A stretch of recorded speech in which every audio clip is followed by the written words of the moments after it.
തൃശൂർ പെരിങ്ങോട്ടുകര സ്വദേശി ആഷിഖിനെ ഏപ്രിൽ 1-ാം തീയതിയാണ് പോളണ്ടിൽ വെച്ച് താമസിച്ചിരുന്ന റൂമിൽ മരിച്ച നിലയിൽ കണ്ടെത്തിയത്. എന്നാൽ അവിടുത്തെ പോളണ്ടിൽ പ്രോസിക്യൂട്ടർ ഇതൊരു സാധാരണ മരണമെന്ന് വിധി എഴുതി അവിടെ നിന്ന് കയറ്റി അയക്കുകയാണ്. എന്നാൽ ഇവിടെ അച്ഛന് തോന്നിയ ഒരു സംശയം, ആ സംശയം മൂലം പോസ്റ്റ്മോർട്ടം ചെയ്തപ്പോഴാണ് ഞെട്ടിപ്പിക്കുന്ന വിവരം പുറത്തു വന്നത്. അതായത് ആഷിഖ് മരിച്ചത് സാധാരണ രീതിയിലല്ല. ആഷിഖിന്റെ മരണത്തിൽ കാരണമായത് തലയ്ക്ക് പിന്നിലേറ്റ ഒരു ക്ഷതമാണ്. അങ്ങനെ ഈ അച്ഛൻ ഇന്ന് ഒറ്റയാൾ പോരാട്ടം നടത്തിക്കൊണ്ടിരിക്കുകയാണ്. അതായത് തന്റെ മകൻ എന്ത് സംഭവിച്ചു എന്നുള്ളത്. ജസ്റ്റിസ് ഫോർ ആഷിഖ് എന്ന് പറയുന്ന ഈ ഒരു #, ഇന്ന് കേരളത്തിൽ വലിയ ചർച്ചയാണ്. ആ ചർച്ചയാവാൻ കാരണം അച്ഛന്റെ കഠിന പോരാട്ടം തന്നെയാണ്. അച്ഛൻ ദിവസേന ഇമെയിലുകൾ അയച്ചുകൊണ്ടിരിക്കണം എംബസിക്കൊക്കെ. പക്ഷെ എപ്പോഴാണ് അവർ റിപ്ലൈ കൊടുത്തത്? അതെല്ലാം നമുക്കൊന്ന് വിശദമായിട്ട് നോക്കാം. ഇന്ന് നമ്മൾ ഈ വീഡിയോ ചെയ്യുന്നത് ആഷിഖിന് വേണ്ടിയാണ്. ആഷിഖിന് ശരിക്കും എന്താണ് സംഭവിച്ചതെന്ന് നമുക്ക് നോക്കാം വിശദമായിട്ട്. അത് നമുക്ക് ആദ്യം മുതൽ അവസാനം വരെ നോക്കാം. എന്നാൽ ഇതുവരെ ഒരു പോളണ്ടിൽ നിന്നൊരു റിപ്പോർട്ടൊന്നും വന്നിട്ടില്ല ഇതിന്റെ ശരിക്കുള്ള സത്യാവസ്ഥ. എന്നാൽ നമുക്ക് ഇതുവരെയുള്ള കാര്യങ്ങളെല്ലാം വിശദമായിട്ട് നോക്കാം. Good morning guys, welcome back to my YouTube channel. ബാർത്തൻ രവി. അപ്പോൾ ആഷിഖിനെ കുറിച്ച് നമുക്ക് ആദ്യം മുതലേ പറഞ്ഞു തുടങ്ങാം. ഒരു വർഷം മുൻപാണ് ആഷിഖ് പോളണ്ടിലേക്ക് പോകുന്നത്. പോളണ്ടിലേക്ക് പോകുമ്പോൾ ആഷിഖിന്റെ പ്രായം 22 വയസ്സായിരുന്നു. ആഷിഖിന്റെ വീടിന്റെ അടുത്തുള്ള ഒരു യുവാവ് മുഖേനയാണ് ആഷിഖ് പോളണ്ടിലേക്ക് പോയത്. ആഷിഖ് പോളണ്ടിലേക്ക് പോയിട്ട് ആദ്യം ചെയ്ത ജോലി ഒരു റെസ്റ്റോറന്റിലായിരുന്നു. അത് പിന്നീട് ഒരു ഫ്രൂട്ട്സ് പാക്കിംഗ് കമ്പനിയിൽ പാക്കിംഗ് സെക്ഷനിൽ രണ്ടാമത്തെ ജോലി കയറി. അത് കഴിഞ്ഞ് ലാസ്റ്റ് ആയിട്ട് ചെയ്തത് ഫുഡ് ഡെലിവറി ബോയ് ആയിട്ടാണ്. ആഷിഖ് താമസിച്ചത് 8 പേരുടെ കൂടെ ആയിരുന്നു. അതായത് 8 പേരടങ്ങുന്ന ഒരു റൂമോ ഒരു വീടോ അങ്ങനെ എന്തോ ഒരു സംഭവമാണ്. അതിൽ ആഷിഖിന്റെ റൂമിൽ 2 കൂട്ടുകാരന്മാരുണ്ടായിരുന്നു. ഈ 8 പേരും മലയാളികളാണ്. അതായത് ആഷിഖ് ഉൾപ്പെടെയുള്ള ഈ 8 പേരും മലയാളികൾ തന്നെയാണ്. അവര് ഒരു ചെറിയ വാടക ഒരു വീടോ അങ്ങനെ എന്തോ എടുത്തിട്ടാണ് താമസമായിരുന്നത്. ആഷിഖിന്റെ റൂമിൽ 2 പേര്. ആഷിഖ് വളരെ ഹാപ്പി ആയിരുന്നു. അതായത് എപ്പോഴും വീട്ടിലേക്ക് വിളിക്കും, വീഡിയോ കോൾ ചെയ്യും, അങ്ങനെ വളരെ ഹാപ്പി ആയിട്ട് പോവുകയാണ്. ഇനി അവിടെ നോക്കുവാണെങ്കിൽ ആഷിഖ് ആയിരുന്നു ഉള്ളതിൽ ഏറ്റവും കുഞ്ഞ്. അതായത് 22 വയസ്സേ ഉള്ളൂ. മരിക്കുമ്പോൾ 23 വയസ്സ്. ബാക്കിയുള്ള എല്ലാവർക്കും 26, 27, 28 അങ്ങനെ പോകും. അതിലൊരാളുടെ കല്യാണം കഴിഞ്ഞതാണ്. അങ്ങനെ നല്ല ഹാപ്പി ആയിട്ട് പോവുമായിരുന്നു. മാർച്ച് 31-ാം തീയതി ഒരു ഈസ്റ്റർ ഫംഗ്ഷൻ ഉണ്ടായിരുന്നു. ഈസ്റ്റർ ആഘോഷത്തിനിടയിൽ അങ്ങനെ ആഷിഖ് ഫോട്ടോ ഒക്കെ വീട്ടിലേക്ക് അയച്ചു കൊടുക്കുകയാണ്. പക്ഷെ അവിടെ എന്തോ ഒരു പ്രശ്നം ഉണ്ടായിട്ടുണ്ട്. കൂട്ടുകാരുമായി തമ്മിൽ ആഘോഷത്തിനിടയിൽ എന്തോ ഒരു പ്രശ്നം ഉണ്ടായി. അങ്ങനെ ആഘോഷങ്ങളെല്ലാം കഴിഞ്ഞു. പിറ്റേ ദിവസം, അതായത് ഏപ്രിൽ 1-ാം തീയതി ആഷിഖിന്റെ തൃശ്ശൂരിലെ വീട്ടിലേക്ക് ഒരു ഫോൺ കോൾ വരെയാണ് വിളിക്കുന്നത്. പോളണ്ടിലെ മലയാളി അസോസിയേഷൻ പ്രസിഡന്റായ ചന്ദ്രു എന്ന് പറയുന്ന ഒരു വ്യക്തി ഫോൺ വിളിച്ചിട്ട് പറയാണ് ആഷിഖ് ഇപ്പൊ ജീവനോടെ ഇല്ല, ആഷിഖ് മരിച്ചു എന്ന്. ആദ്യം വീട്ടുകാർക്കൊന്നും മനസ്സിലായില്ല. പെട്ടെന്ന് ഈ കേട്ടതിന്റെ ഷോക്കിൽ ഒന്നാമത് അന്ന് ഏപ്രിൽ 1-ആണ്, ഇനി ഏപ്രിൽ ഫൂൾ ആണെന്നുള്ള കാര്യവും അങ്ങനെ വീട്ടുകാർ ഷോക്കായിട്ട് നിന്ന്. അങ്ങനെ കുറച്ച് കഴിഞ്ഞപ്പോൾ ആഷിഖിന്റെ അച്ഛൻ ആഷിഖിന്റെ കൂട്ടുകാരെ വിളിച്ച് ചോദിച്ചപ്പോൾ എല്ലാം കൺഫേം ആയി. അതായത് ആഷിഖ് മരിച്ചു എന്നുള്ളത് കൺഫേം ആയി. അങ്ങനെ വളരെ വിഷമത്തിലിരിക്കുകയാണ്. ആഷിഖിന്റെ മൃതദേഹം നാട്ടിലേക്ക് കൊണ്ടുവരാനായിട്ട് 12 ദിവസം എടുക്കും. അവിടുത്തെ എല്ലാ ഫോർമാലിറ്റിയും കഴിഞ്ഞ് നാട്ടിലേക്ക് എത്താനായിട്ട് 12 ദിവസം എടുക്കും. അങ്ങനെ ഇരിക്കുമ്പോഴാണ് ആഷിഖിന്റെ അച്ഛൻ ആഷിഖിന്റെ കൂട്ടുകാരെ വിളിക്കുന്നത്. അതായത് പോളണ്ടിൽ കൂടെ താമസിച്ച കൂട്ടുകാരെ വിളിക്കുന്നത്. എടമോനെ ശരിക്കും എന്താണ് പറ്റിയത്? അപ്പൊ അവർ പറയുകയാണ് രാവിലെ നോക്കിയപ്പോൾ റൂമിനകത്ത് മരിച്ച നിലയിൽ കണ്ടെത്തിയെന്ന്. ഓക്കെ, ശരി. അങ്ങനെ രണ്ടാമത്തെ ദിവസം വിളിച്ചു. അപ്പോഴും ഇതൊക്കെ തന്നെയാണ് പറയുന്നത്. അങ്ങനെ കൂട്ടുകാരന്മാർ മാറി വിളിക്കുകയാണ് ഒരു 5-6 ദിവസം. അപ്പോ ഇവർ പറയുന്നതിൽ എന്തൊക്കെയോ ഒരു അപാകത. അതായത് പലരും പല സമയത്തും പറയുന്നത് പലതാണ്. ഒന്നിനൊരു ക്ലാരിറ്റി ഇല്ല. അങ്ങനെ വന്നപ്പം ആഷിഖിന്റെ അച്ഛൻ സംശയമായി. അങ്ങനെ ഇരിക്കുമ്പോഴാണ് പോളണ്ടിൽ നിന്നും എംബാം ചെയ്ത് ബോഡി കയറ്റി അയക്കുന്ന ഒരു പർട്ടിക്കുലർ കമ്പനിയിൽ നിന്ന് ഒരു വാട്സപ്പ് മെസ്സേജ് ഒക്കെ വരുന്നത്. ഇതേപോലെ ആഷിഖിന്റെ ബോഡി നമ്മൾ എംബാം ചെയ്ത് ഇവിടെയാണെന്നുള്ളത്. അങ്ങനെ ആഷിഖിന്റെ അച്ഛൻ ആഷിഖിന്റെ ഒരു ഫോട്ടോ ചോദിച്ചു അവസാനമായിട്ടൊന്ന് കാണാൻ വേണ്ടിയിട്ട്. അപ്പൊ അവർ പറഞ്ഞു എംബാം ചെയ്തിട്ട് ഫോട്ടോ എടുത്ത് അയക്കാൻ. അങ്ങനെ ഫോട്ടോ എടുത്ത് അയച്ചപ്പോൾ ആഷിഖിന്റെ അച്ഛൻ ചോദിക്കുകയാണ് മെഡിക്കൽ റിപ്പോർട്ട് ഒന്ന് അയക്കാമെന്ന്. അതായത് മരണകാരണം എന്താണെന്ന് അറിയാൻ വേണ്ടിയാണ് ഒന്ന് റിപ്പോർട്ട് ഒന്ന് അയക്കുമെന്ന് ചോദിച്ചു. അപ്പോഴാണ് അവർ പറയുന്നത് പോസ്റ്റ്മോർട്ടം ചെയ്തിട്ടില്ല. എന്തുകൊണ്ട് ചെയ്തില്ല? അവിടുത്തെ പോളണ്ടിലെ പ്രോസിക്യൂട്ടർ പറഞ്ഞു പോലും ഇതിൽ ആർക്കും ഡയറക്റ്റ് ആയിട്ട് ഇൻവോൾവ്മെന്റ് ഇല്ല. Cause of death unknown. അതായത് ഇതിൽ യാതൊരു തര അസ്വാഭാവികതയും ഇല്ല, അതുകൊണ്ട് പോസ്റ്റ്മോർട്ടം ചെയ്തില്ല. ഇവിടെയാണ് നമ്മൾ നോക്കേണ്ടത്. ഇപ്പം നമ്മുടെ കേരളത്തിലായാലും ഒരു ബംഗാൾ മരിച്ചാൽ പോലും നമ്മൾ ഇവിടെ നിന്ന് പോസ്റ്റ്മോർട്ടം ചെയ്ത് കയറ്റി അയക്കുന്ന മുമ്പേ എല്ലാ റിപ്പോർട്ടുകളും അടങ്ങിയിട്ടാണ് നമ്മൾ ആ ബോഡി കയറ്റി അയക്കുന്നത്. സാധാരണ ഒരാൾ വീട്ടിൽ നിന്ന് മരിച്ച് ആശുപത്രിയിലേക്ക് കൊണ്ടുപോയാൽ പോലും അവർ പോസ്റ്റ്മോർട്ടം ചെയ്യും. ഏതൊരു രാജ്യത്തായാലും പോസ്റ്റ്മോർട്ടം ചെയ്തിട്ട് മാത്രമേ ഒരു ബോഡി കയറ്റി അയക്കാറുള്ളൂ. അത് പോയിട്ട് ഇതൊരു 23 വയസ്സുകാരനാണ്, ചെറുപ്പക്കാരനാണ്. എന്താണ് മരണകാരണം എന്ന് അറിയണം. അപ്പോൾ എന്തുകൊണ്ട് ഒരു പോസ്റ്റ്മോർട്ടം ചെയ്തില്ല? ഒരു പ്രോസിക്യൂട്ടർ പറയാണ് ഇതിലാർക്കും ഡയറക്റ്റ് ഇൻവോൾവ്മെന്റ് ഇല്ല, അതുകൊണ്ട് പോസ്റ്റ്മോർട്ടം ചെയ്യേണ്ട ആവശ്യമില്ല. അങ്ങനെയാണോ ചെയ്യേണ്ടത്? അതായത് 23 വയസ്സുകാരനായ ചെറുപ്പക്കാരനാണ് മരിച്ചത്, പോസ്റ്റ്മോർട്ടം ചെയ്യണ്ടേ? അങ്ങനെ ആഷിഖിന്റെ അച്ഛൻ വളരെ തളർന്നിരിക്കുകയാണ് തന്റെ മകൻ മരിച്ച ദുഃഖത്തിൽ. അപ്പോഴും അദ്ദേഹം ചിന്തിക്കുകയാണ്, അദ്ദേഹം എന്തുകൊണ്ട് ഇതേപോലെ പോസ്റ്റ്മോർട്ടം ചെയ്തില്ല. അങ്ങനെ ഒരുപാട് ഡോക്ടർമാരെ കോൺടാക്ട് ചെയ്യാണ് ഇവിടെ നാട്ടിലുള്ള. അങ്ങനെയാണ് ഡോക്ടർമാർ പറയുന്നത്, ലീഗൽ സപ്പോർട്ട് ഉണ്ടെങ്കിൽ എംബാം ചെയ്ത ബോഡി നമുക്ക് പോസ്റ്റ്മോർട്ടം ചെയ്യാം. അല്ലാത്ത പക്ഷം പോസ്റ്റ്മോർട്ടം ചെയ്യാനായിട്ട് എംബാം ചെയ്ത ബോഡി പോസ്റ്റ്മോർട്ടം ചെയ്യാനായിട്ട് ഭയങ്കര ബുദ്ധിമുട്ടാണ്. എന്നാലും ലീഗൽ സപ്പോർട്ട് ഉണ്ടെങ്കിൽ പോസ്റ്റ്മോർട്ടം ചെയ്യാം. ആഷിഖിന്റെ അച്ഛൻ ഉടൻ തന്നെ അന്തിക്കാട് പോലീസ് സ്റ്റേഷനുമായിട്ട് ബന്ധപ്പെട്ടു. അവിടുത്തെ SIയും CIയും നല്ല സപ്പോർട്ടാണ് ആഷിഖിന്റെ അച്ഛനെ കൊടുത്തത്. അതായത് മോനെ എന്നാണ് നാട്ടിലേക്ക് കൊണ്ടുവരുന്നത്. അപ്പോൾ പറഞ്ഞു ഇതേപോലെ ഏപ്രിൽ 12-ാം തീയതി കൊണ്ടുവരും. അങ്ങനെ വേണ്ട സഹായങ്ങളെല്ലാം ചെയ്യാമെന്ന് വാഗ്ദാനം ചെയ്ത് ജില്ലാ കളക്ടറുടെ പെർമിഷനും മേടിച്ച് അങ്ങനെ എയർപോർട്ടിൽ നിന്നും ബോഡി പോസ്റ്റ്മോർട്ടം ചെയ്യാനായിട്ട് തൃശ്ശൂർ മെഡിക്കൽ കോളേജിൽ കൊണ്ടുപോയി. അവിടെ വെച്ച് തഹസിൽദാരുടെയും പോലീസിന്റെയൊക്കെ അകമ്പടിയിലും അവരുടെ ഒരു നേതൃത്വത്തിലും പോസ്റ്റ്മോർട്ടം ചെയ്തു. വൈകുന്നേരം ഒരു 6 മണിയൊക്കെ ആയപ്പോഴത്തേക്കും ആഷിഖിനെ തന്റെ വീട്ടുകാർക്ക് കൊടുത്തു. എല്ലാം കഴിഞ്ഞ് കുറച്ച് കഴിഞ്ഞപ്പോൾ അന്തിക്കാട് CI ആഷിഖിന്റെ അച്ഛനെ വിളിച്ചിട്ട് പറയാണ്, ബോഡി സംസ്കരിക്കരുത്, അത് അടക്കം ചെയ്താൽ മതി, ചിലപ്പോൾ പോസ്റ്റ്മോർട്ടം ചെയ്യേണ്ടി വരും. ഇവരൊക്കെ ആകെപ്പാട് ഷോക്കായിപ്പോയി. എന്തുകൊണ്ട് ഇങ്ങനെ പറഞ്ഞു? കാര്യം തിരക്കിയപ്പോഴാണ് ആഷിഖിന്റെ മരണം സ്വാഭാവിക മരണമല്ല. ആഷിഖിന്റെ തലയിലേറ്റ ഒരു ശക്തമായ ക്ഷതമാണ് മരണകാരണം. എല്ലാവരും ആകെപ്പാടെ ഷോക്കായിപ്പോയി. ഇത്രയും ദിവസം അങ്ങനെ വലിയ സംശയങ്ങളൊന്നും ഇരുന്നതാണ് വീട്ടുകാർക്ക്. പക്ഷെ ഇത് കേട്ടപ്പോഴത്തേക്കും എന്തൊക്കെയോ കാര്യങ്ങൾ റോങ് ആണെന്നുള്ള കാര്യം എല്ലാവർക്കും മനസ്സിലാവുകയാണ്. ആഷിഖിന്റെ മരണകാരണം തലക്കേറ്റ ഒരു ക്ഷതമാണ്. കൂടാതെ ശരീരത്തിൽ 5 മുറിവുകളുണ്ട്. അതിൽ 2 എണ്ണം കുറച്ച് ദിവസം മുമ്പ് പറ്റിയതായിരിക്കാം. എന്നാൽ ബാക്കി 3 എണ്ണം ഫ്രഷ് ആണ്. 3 എണ്ണം. അങ്ങനെ പല ഡൗട്ടുകൾക്ക് ഒടുവിൽ ആഷിഖിനെ അടക്കി.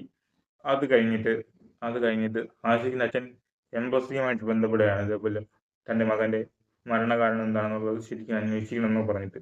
എംബസിക്കുള്ള മെയിൽ വളരെ നേരത്തെ അയച്ചു തുടങ്ങിയതാണ്. അതായത് മെയ് 5-ാം തീയതി മുതലൊക്കെ അയക്കുന്നതാണ് എംബസിയിലോട്ട്. എന്നാൽ എംബസി എല്ലാ കാര്യങ്ങളും, ആഭ്യന്തര കാര്യങ്ങൾ വരെ ഇത് മെയിൽ വഴി കൈകാര്യം ചെയ്യുന്ന എംബസി ആഷിഖിന്റെ അച്ഛന് റിപ്ലൈ ഒന്നും കൊടുത്തില്ല. ആഷിഖിന്റെ അച്ഛൻ 3-ആയി, 4-ആയി, 5-ആയി, 6-ആയി അങ്ങനെ മെയിലുകൾ അയച്ചുകൊണ്ടിരിക്കുകയാണ്. അത് പോയിട്ട് ആഷിഖിന്റെ കൂട്ടുകാരന്മാരെ വിളിച്ചപ്പോഴത്തേക്കും അവരൊക്കെ പറയുന്നതിലും എല്ലാത്തിലും ഭയങ്കരമായ റോങ്. ഒന്നും അങ്ങോട്ട് മനസ്സിലാവുന്നില്ല അവരെന്താണ് പറയുന്നതെന്നുള്ളത്.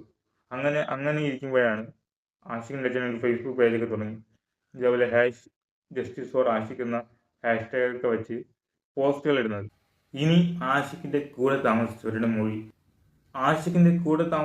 മൊഴി പലതും പലതാണെന്ന് പറഞ്ഞപ്പോൾ, പക്ഷേ പോളണ്ടിലെ പോലീസോ അധികാരികളോ അവിടുത്തെ എംബസിയോ ഇടപെട്ട് ഈ 7 പേരെയും ചോദ്യം ചെയ്തിട്ടില്ല. 7 പേർക്കും കറക്റ്റായിട്ട് അറിയാം എന്താണ് സംഭവിച്ചത്. കാരണം ഈസ്റ്ററിന്റെ സമയത്ത് ഒരു അടി നടന്നിട്ടുണ്ട്. അതായത് എന്തോ ഒരു വാക്കുതർക്കവും പ്രശ്നം എന്തൊക്കെയോ നടന്നിട്ടുണ്ടെന്നുള്ള കാര്യം കൂട്ടുകാർ തന്നെ അച്ഛനോടൊക്കെ പറഞ്ഞതാണ്.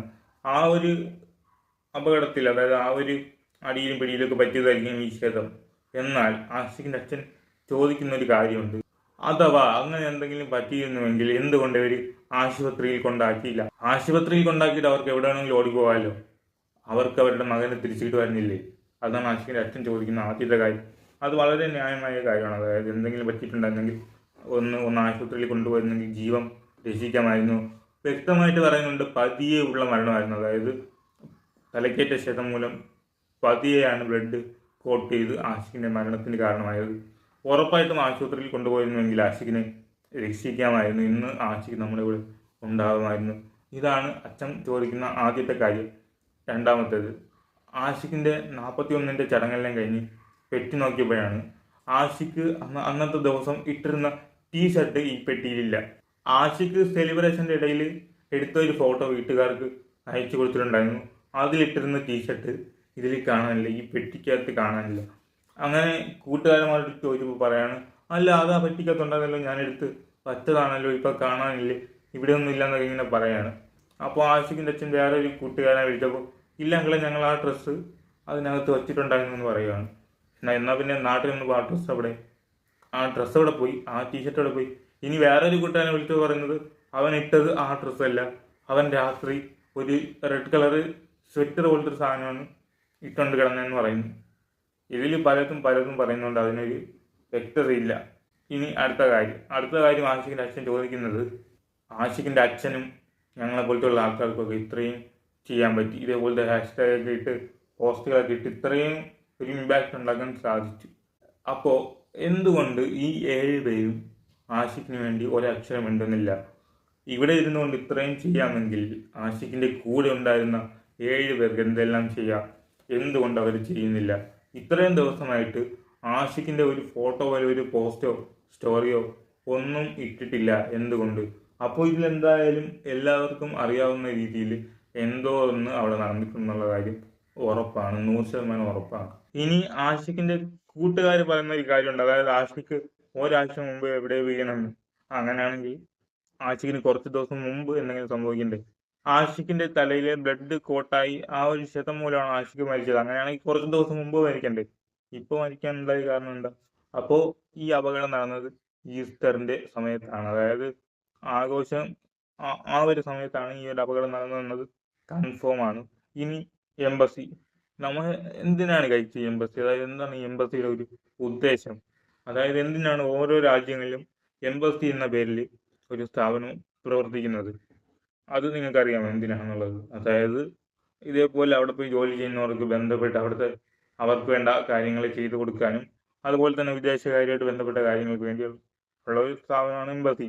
എന്നാൽ അവിടെ താമസിക്കുന്നവർക്കും അവിടെ ജോലി ചെയ്യാൻ പോകുന്നവർക്കും ഇന്ത്യക്കാർ, അതായത് അവിടെ താമസിക്കുന്ന ഇന്ത്യക്കാർക്ക് എന്ത് വിലയാണ് എംബസി കൊടുക്കുന്നത്? എംബസിക്ക് അച്ഛൻ ഒരുപാട് മെയിലുകൾ അയച്ച് ആഷിഖിന്റെ അച്ഛൻ എംബസിക്ക് അയച്ചതിൽ 1.5 മാസം കഴിഞ്ഞിട്ടാണ് ഒരു മെയിലിന് റിപ്ലൈ കൊടുത്തത്. നോർക്കയിൽ അയച്ച മെയിലിന് അവർ കറക്റ്റായിട്ട് റിപ്ലൈ കൊടുക്കുന്നുണ്ടായിരുന്നു. എന്നാൽ എംബസി കൊടുത്ത ഒരു മെയിലിന് റിപ്ലൈ കൊടുത്തത് 1.5 മാസം കഴിഞ്ഞിട്ടാണ്. മെയ് 3 പോസ്റ്റ്മോർട്ടം കിട്ടി, അന്ന് മുതൽ മെയിൽ അയക്കുകയാണ്. ആ മാസം ഒരു 10 മെയിലെങ്കിലും അയച്ചിട്ടുണ്ടാവും. എന്നിട്ട് ഒന്നിന് റിപ്ലൈ കൊടുക്കാനുണ്ടായ ആ കാരണം ഞാൻ പറയാം. ഫേസ്ബുക്കിൽ പോളണ്ട് ഇന്ത്യ എന്നൊരു കമ്മ്യൂണിറ്റി ഉണ്ടായിരുന്നു.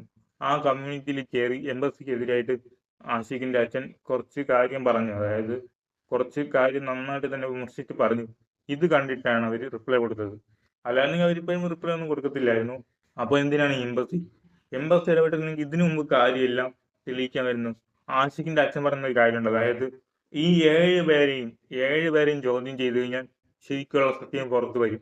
ഈ 7 പേരെയും ഒരുമിച്ച് ഇരുത്തിയോ ഒറ്റയ്ക്ക് എത്തിയോ ചോദ്യം ചോദിക്കുമ്പോൾ 7 പേരും പറയുന്നത് വ്യത്യാസമായിരിക്കും. 7 പേരും പറയുന്നത് 7 കാര്യങ്ങളായിരിക്കും. അപ്പൊ എന്തായാലും സത്യം പുറത്തു വരും. അച്ഛൻ വിളിക്കുന്നുണ്ട്, അതായത് ആഷിഖ് മരിച്ചു എന്ന് പറഞ്ഞപ്പോൾ തന്നെ ആഷിഖിന്റെ അച്ഛൻ അവരെയൊക്കെ വിളിക്കുന്നതാണ്. ഇത് മോനെ എന്ത് പറ്റി, മക്കളെ എന്ത് പറ്റി എന്ന് ചോദിച്ചിട്ട് അവർ പറയുന്ന കാര്യങ്ങൾ ഓരോന്നും നുണയാണ്. ഇനി ആഷിഖ് താമസിച്ച റൂമിൽ നിന്നും ആ 7 പേരും മാറിപ്പോയി. ആ 7 പേരും അവിടെ നിന്ന് മാറി. ആ മാറുന്ന സമയത്ത്, അതായത് ആഷിഖിന്റെ റൂമിൽ താമസിച്ച 2 പേരോട് പറഞ്ഞിട്ടുണ്ടായിരുന്നു ആഷിഖിന്റെ സാധനങ്ങൾ അവിടെ ഉണ്ട്, മാറുമ്പോൾ ഒന്ന് പറയണമെന്ന്. അച്ഛനോട് ഒരു വാക്ക് പറയാതെ അവർ മാറി. എന്തുകൊണ്ടാണ് എന്നോട് നിങ്ങൾ പറയാത്തെന്ന് ചോദിച്ചപ്പോൾ അവർ പറഞ്ഞത് ഞങ്ങൾക്ക് ഭയങ്കര ജോലി തിരക്കായിപ്പോയി, അതാണ് വിളിച്ചു പറയാൻ പറ്റത്തുന്നത്. ആഷിഖിന്റെ അച്ഛൻ അവിടുത്തെ മനുഷ്യാവകാശ കമ്മീഷനിൽ അവിടുത്തെ പോളണ്ടിലെ മലയാളി അസോസിയേഷൻ പ്രസിഡന്റ് മുഖേന ഒരു കംപ്ലൈന്റ് കൊടുത്തിട്ടുണ്ടായിരുന്നു. അതിൽ അവർ വിശദമായിട്ട് അന്വേഷിക്കുന്നുണ്ട്. അതുപോലെ തന്നെ ഈ മണ്ടൻ പ്രോസിക്യൂട്ടറൊക്കെ അവർ ചോദ്യം ചെയ്തിട്ടുണ്ട്, റിപ്പോർട്ട് തേടിയിട്ടുണ്ട്. അതായത് എന്തുകൊണ്ട് പോസ്റ്റ്മോർട്ടം ചെയ്തില്ല എന്നുള്ള റിപ്പോർട്ടും കൂടെ തേടുന്നുണ്ട്. ഈ 7 പേരിൽ അതിൽ 4 പേരെന്തോ എന്തൊക്കെയോ മൊഴി കൊടുത്തിട്ടുണ്ട്. ഇനി ബാക്കി 3 പേര്, ഇവരെല്ലാവരെയും കൂടെ ഒരുമിച്ചിരുത്തി അങ്ങ് ചോദ്യം ചെയ്ത് കഴിഞ്ഞാൽ ഉറപ്പായിട്ടും സത്യം പുറത്തു വരും. അവർക്കറിയാവുന്നുള്ളൊരു കാര്യമാണ്. ഇനിയുള്ള അടുത്ത കാര്യം, നമ്മൾ ഇവിടെ നിന്ന് ഒരുപാട് പേര് ജോലിക്കും വിദേശ രാജ്യത്ത് പഠിക്കാൻ പോകുന്ന പിള്ളേർ അവിടെ എങ്ങനെയാണ് ജീവിക്കുന്നത് എന്നുള്ള കാര്യം അറിയാമോ? ഇതിൻ്റെ ഇടയ്ക്ക് എൻ്റെ വീടിൻ്റെ അടുത്തുള്ള ഒരാൾ ഇതേപോലെ കാനഡയിൽ പഠിക്കാൻ പോകും. ആദ്യമൊക്കെ വളരെ സന്തോഷത്തിൽ അച്ഛൻ പറയുമായിരുന്നു എൻ്റെ മകൻ ഇപ്പോൾ കാനഡയിലാണ്. ഇടയ്ക്ക് ഞാൻ ചോദിച്ചപ്പോൾ പറഞ്ഞ കാര്യം അവിടെ ഭയങ്കര കഷ്ടപ്പാടാണ്, അതായത് ജോലി ചെയ്താണ് അവർ ജീവിക്കുന്നത് എന്നുള്ളത്. ഇവരിവിടുന്ന് പഠിക്കാനാണ് പോയത്. പഠിക്കാൻ പോയവർ അതിൻ്റെ ഇടയ്ക്ക് 2-3 മണിക്കൂർ എവിടേക്ക് പോയി ജോലി ചെയ്തിട്ടാണ് അവിടെ ജീവിക്കുന്നത്. അവിടുത്തെ കോളേജിൽ ഇവരുടെ ഒരു വിഷയം തോൽപ്പിച്ച് കളഞ്ഞു. ഒരു വിഷയം അവിടെ പോയ 12 മലയാളികളുടെ ഒരു വിഷയം അവർ തോൽപ്പിച്ച്. അങ്ങനെയൊക്കെയാണ് അവരവിടെ ആൾക്കാരെ ട്രീറ്റ് ചെയ്യുന്നത്. ഇവിടുന്ന് പഠിക്കാൻ പോകുമ്പോൾ അയ്യോ ഭയങ്കര സംഭവം എന്ന് പറഞ്ഞിട്ട് പോകും. പക്ഷെ അങ്ങ് ചെന്നിട്ട് അവരവിടെ അനുഭവിക്കുകയാണ് ഓരോ കാര്യങ്ങൾ. ഈ അച്ഛൻ ചോദിക്കുന്ന അടുത്തൊരു ചോദ്യമുണ്ട്. അതായത് വളരെ റെലവന്റ് ആയ ചോദ്യം. അതായത് ഒരാൾക്ക് ഇപ്പം നമ്മൾ വഴിയിൽ കിടന്ന് ഒരാൾക്ക് പരിക്ക് പറ്റിയാൽ പോലും നമ്മളിപ്പോൾ കൊണ്ടുപോകാറുണ്ട് ആശുപത്രിയിൽ. എന്നിട്ട് എന്തുകൊണ്ട് ഇത്രയും കൂട്ടായിട്ടിരുന്ന ആഷിഖിനെ അവർ ആശുപത്രി കൊണ്ടുപോയില്ല? വളരെ റെലവന്റ് ആയിട്ടുള്ള ചോദ്യമാണ്. അത് കഴിഞ്ഞിട്ട് എന്തായാലും ആഷിഖിനെ രക്ഷപ്പെടുത്താമായിരുന്നു. അതൊരു പോയിന്റാണ്. ഇനി അടുത്തത് 7 പേരും എന്തുകൊണ്ട് ആഷിഖിന്റെ ഒരു ഫോട്ടോ പോലും സ്റ്റോറി ഇടുന്നില്ല? എന്തുകൊണ്ട് ആഷിഖിന് വേണ്ടി അവർ പോരാടുന്നില്ല? കൂടെ ഉള്ള ഒരാളാണ് മരിച്ചത്. അവന് വേണ്ടിയിട്ട് ഒന്നും ചെയ്തിട്ടില്ല ഈ 7 പേരും. അപ്പൊ അവർക്ക് എന്തായാലും സത്യം അറിയാം. ഈ സത്യം അറിയാവുന്നത് ഈ 7 പേർക്കാണ്. അവര് ഒട്ടും തന്നെ കോർപ്പറേറ്റ് ചെയ്യുന്നില്ല അവരാരും. അതാണ് ഇതിന്റെ ഏറ്റവും മെയിൻ പ്രശ്നം. എന്തായാലും ഇതിന്റെ സത്യാവസ്ഥയെല്ലാം പുറത്തു വരണം. ആഷിഖിന്റെ മരണം സ്വാഭാവികമല്ല എന്നുള്ള കാര്യം നമുക്കിപ്പോ ക്ലിയർ ആണ്.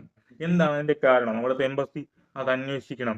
കേരളത്തിലെ ഒരു പ്രതിനിധി പോലും ആഷിഖിന്റെ അച്ഛനെ ഇപ്പൊ കോണ്ടാക്ട് ചെയ്തില്ല. അതായത് കേരളത്തിലെ പ്രതിനിധിയോ കേന്ദ്രത്തിൽ ഇവിടുന്ന് ജയിച്ചു പോയ ആൾക്കാരോ ഒക്കെ ഇടപെട്ടിരുന്നെങ്കിൽ ഉറപ്പായിട്ടും ആഷിഖിന്റെ മരണത്തിന്റെ സത്യാവസ്ഥ പുറത്തു കൊണ്ടുവരാൻ പറ്റുമായിരുന്നു. ഇലക്ഷന് മുമ്പ് ഏതൊക്കെയോ പ്രതിനിധി ആഷിഖിന്റെ അച്ഛനെ വിളിക്കുകയും സംസാരിക്കുകയും കാണുകയൊക്കെ ചെയ്തു. അത് കഴിഞ്ഞപ്പോൾ അവന്മാരുടെ പാട്ടിന് പോയി. ഇവന്മാരൊക്കെ നമ്മൾ എന്തിനാണ് ജയിപ്പിച്ചു വിടുന്നത്? ആഷിഖിന്റെ മരണത്തിന്റെ ഉത്തരവാദി ആരായാലും അത് പുറത്തു കൊണ്ടുവരണം. അവിടുത്തെ എംബസി ഇടപെട്ട് ചോദ്യം ചെയ്തു കഴിഞ്ഞാൽ സത്യം പുറത്തു വരും. പിന്നെ ഇത്രയും ദിവസമായതുകൊണ്ട് തെളിവുകൾ നശിപ്പിക്കാനും എല്ലാത്തിനും അവർക്ക് വളരെ എളുപ്പമാണ്. അതുകൊണ്ട് ഉറപ്പായിട്ടും അവിടുത്തെ എംബസി ഇതിനെതിരെ എന്തെങ്കിലും ഒരു ആക്ഷൻ എടുത്ത് അവിടുത്തെ പോലീസ് മുഖേന അന്വേഷിക്കുക. ഇനി ആഷിഖിന്റെ അച്ഛൻ പറയുന്ന ഒരു കാര്യമുണ്ട്. അതായത് ഇവിടുന്ന് CBI പോകണം. CBI പോയി അന്വേഷിക്കണം. 2004 ഇതുപോലൊരു കേസ് ഉണ്ടായപ്പോഴത്തേക്കും കേരളത്തിൽ നിന്നും CBI പോയിട്ടുണ്ടായിരുന്നു. അതുപോലെ ഇപ്പോഴും പോയി അന്വേഷിച്ച് ആഷിഖിന്റെ മരണത്തിന്റെ ഉത്തരവാദി ആരായാലും പുറത്തു കൊണ്ടുവരണം. അത് വളരെ ന്യായമായ കാര്യമാണ്. അതായത് ഇവിടുന്ന് ഒരു CBI പോയി അവിടെ കേസ് അന്വേഷിച്ച് റിപ്പോർട്ട് കൊണ്ടുവരിക എന്ന് പറയുന്നത് അത്ര വലിയ കാര്യമൊന്നുമല്ല. അധികാരികൾ ഇടപെട്ട് കഴിഞ്ഞാൽ അത് ഉറപ്പായിട്ടും നടക്കും. ഇപ്പൊ എന്തായാലും നിങ്ങൾക്ക് കാര്യത്തിന്റെ ഒരു കിടപ്പ് എന്തായാലും മനസ്സിലായില്ലേ? അപ്പൊ ഇതാണ് സംഭവം. ആഷിഖിന്റെ മരണം സാധാരണ മരണമല്ല എങ്കിൽ അതിന്റെ കാരണക്കാരനായി ഇത് നമുക്കറിയണം. അപ്പൊ എന്തായാലും നിങ്ങളും ഹാഷ്ടാഗ് ഒക്കെ മാക്സിമം പ്രൊമോട്ട് ചെയ്യൂ. നമുക്ക് ആഷിഖിന്റെ ഉത്തരവാദി ആരാണെന്നുള്ളത് അറിയണം. അപ്പൊ എന്തായാലും അടുത്തൊരു വീഡിയോ ആയിട്ട് ഞാൻ വീണ്ടും വരാം. ഇതിൽ ഞാൻ പറയാൻ ഉദ്ദേശിച്ച എല്ലാ കാര്യങ്ങളും പറഞ്ഞോന്ന് ചോദിച്ചു കഴിഞ്ഞാൽ എവിടെയൊക്കെ എന്തൊക്കെ മിസ്സായി പോയി. കാരണം ഇതിന്റെ ഒരു വ്യക്തമായ ഒരു ഐഡിയ നമുക്കിതുവരെ കിട്ടിയിട്ടില്ല. ഈ കേസിന് നിർണായകമായ തെളിവ് നമുക്കിതിൽ ആകപ്പാടെ കിട്ടിയത് ഒരു പോസ്റ്റ്മോർട്ടം സംഭവമാണ്. ബാക്കി കൂട്ടുകാരന്മാരൊന്നും കോർപ്പറേറ്റ് ചെയ്യാത്തത് കൊണ്ട് അധികം വിശദാംശങ്ങളൊന്നും കിട്ടിയിട്ടില്ല. എന്തായാലും നമുക്ക് കാത്തിരുന്ന് കാണാം. അപ്പൊ നമുക്ക് നാളെ ഒരു പുതിയ വീഡിയോ ആയിട്ട് വരാം. Okay, by.